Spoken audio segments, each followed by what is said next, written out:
Good day, everyone. We're going to talk a little bit today about a phenomenon that occurred in the stock market over the last couple of weeks, one that I have never seen before, and it involves the company Gamestop. And when I say I've never seen something like this before, I have seen the biotech bubble of the 80s, the dot-com bubble of the 90s, and the housing bubble of the 2000s. GameStop was a totally different phenomenon. In a very short amount of time, it went from worthless company to multi-billion-dollar stock in just a few days, and then back down again. Right.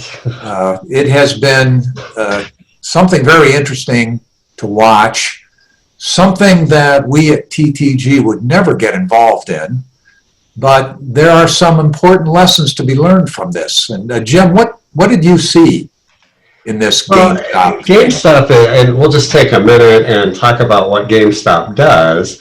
GameStop sells video games in a box. That's their primary thing. They sell controllers and other things too. But and so think of it this way. Think about Netflix way back. Remember that Netflix used to be a mail order movie company. You would sign up, you'd tell them what movies you'd like, they'd send them to you, you'd get them, play them, send them back, and they'd send you something new.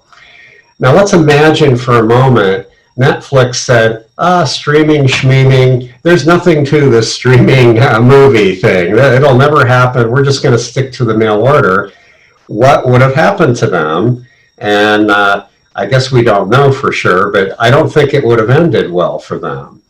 But instead, they innovated, they got on board with streaming, and they've become a gigantic company.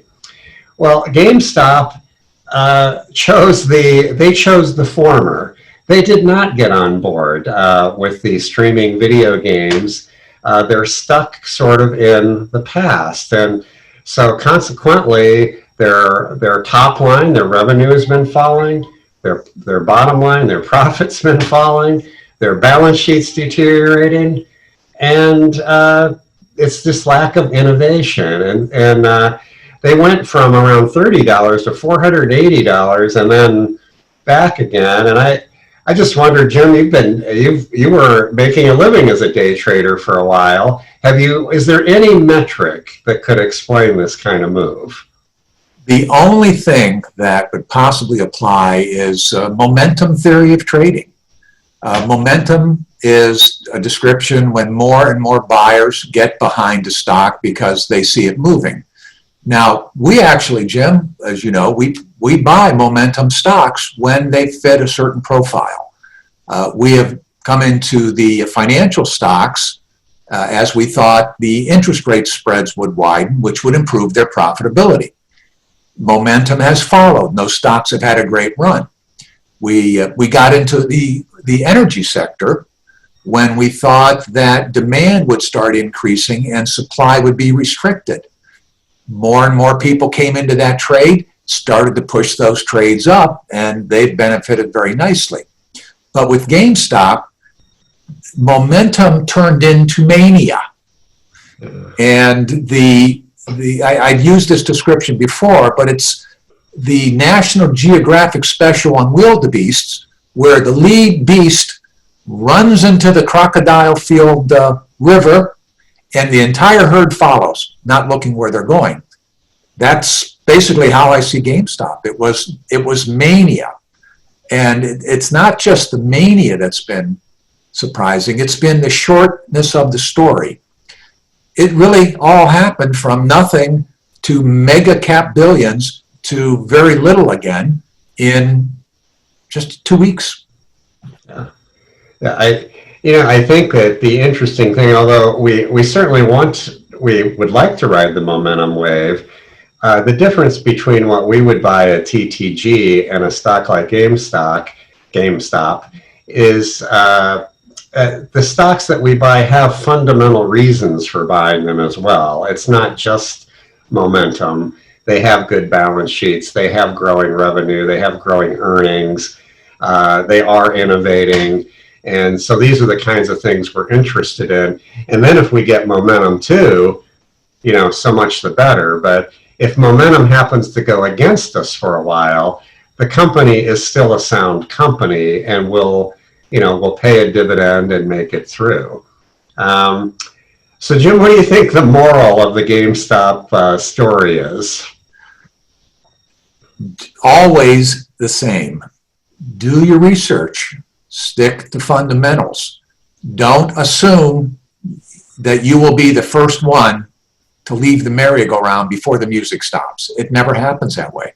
And it turns out more often than not, it's the late arrivers and the small investors that get hurt the most. And the big guys, the hedge funds, the mega traders, the high-frequency traders, they win. Yeah. So do your research always before getting involved in any companies. I just noticed today that the GameStoppers, the people that were in that through Reddit and Wall Street Bets, have moved on now to other sectors. They're pushing those sectors up. So again, same caution. Some of those companies that may be going up may have good balance sheets, good prospects. Many of them will not. As I said about the biotech sector, well over 90% of those companies went out of business. So a huge loss of money. We know about the the first dot-com bubble. Many people lost well over half their investment in those. And then, of course, the most recent experience with the housing market bubble, where just go out and buy a house, they never go down in value, and sell it in a year and you'll make a huge fortune. That didn't work either. So it's always the same story, Jim, but it always comes back to fundamentals. Fundamentals ultimately drive a stock over the long run, and that's where you'll get your greatest and most consistent gain. And